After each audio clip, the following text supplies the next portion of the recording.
رسميا الإعلان عن خبر وفاة الفنان الكبير ياس خضر صوت الأرض، الفنان العراقي الكبير. وتوفي الفنان الكبير ياس خضر في مستشفى مدينة الطب في بغداد عن عمر ناهز 85 عام.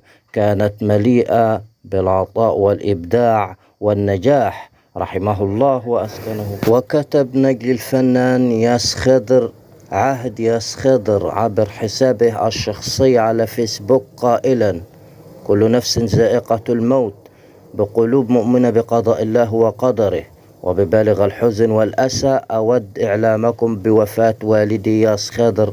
إنا لله وإنا إليه راجعون.